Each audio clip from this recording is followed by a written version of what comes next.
and welcome, fellow bookworms and film fans. Welcome to this week's episode of The Contented Narrative. We are looking at Lockwood & Co. The Screaming Staircase by Jonathan Stroud. Now, Michael bought the first one for me, and it was enjoyable, so I just kind of bought the next, the whole series from Amazon. It's a very interesting premise. So essentially... So I'll just quickly read you. So it says, the dead are back to haunt the living. Evil spirits crowd the streets after dark. Are you in danger of being ghost touched? So essentially, this premise is something is causing the dead to rise.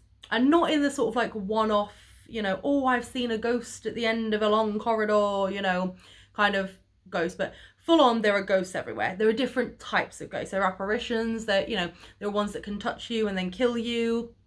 There are phantoms, there are poltergeists, there are all sorts. The only people that can deal with them are children.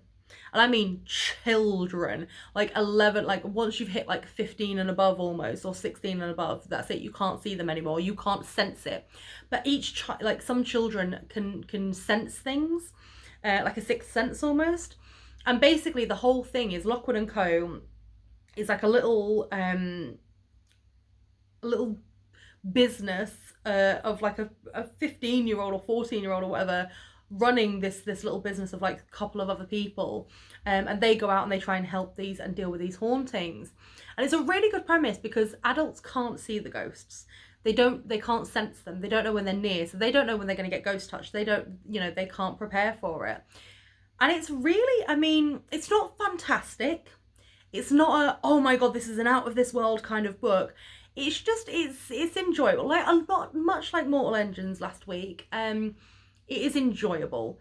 It's an interesting premise, and I love, I love the sort of like the storyline and everything. And it does kind of leave you wanting more at the end of each book, which is good. I do get a little bit annoyed when they do that in book series though, because I prefer a book series that kind of like ends.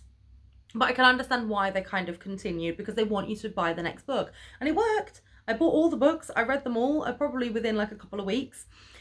And it's not a kind of like, oh, I can't wait, I can't put this down. But it does leave you kind of wanting more. And you just kind of sat there going, oh, I need to read the next one. And it is good. It honestly is. So basically what happens in this one is the very first book, and you're first introduced to them. And you see these three children dealing with like this haunting. And the first time you come across them, they burn someone's house down. And then they realise that actually what they're up against and everything doesn't work. And it's about them trying to like, because obviously you've got the big agencies that deal with it.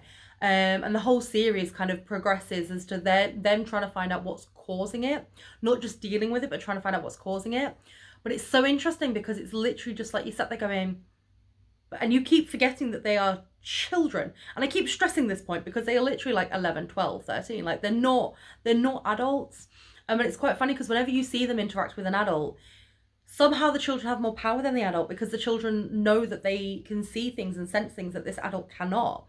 So it is a case of like, as you're reading it, you kind of like, you want to like get them and slap them around the back of the head, but you can't because they're saving your life.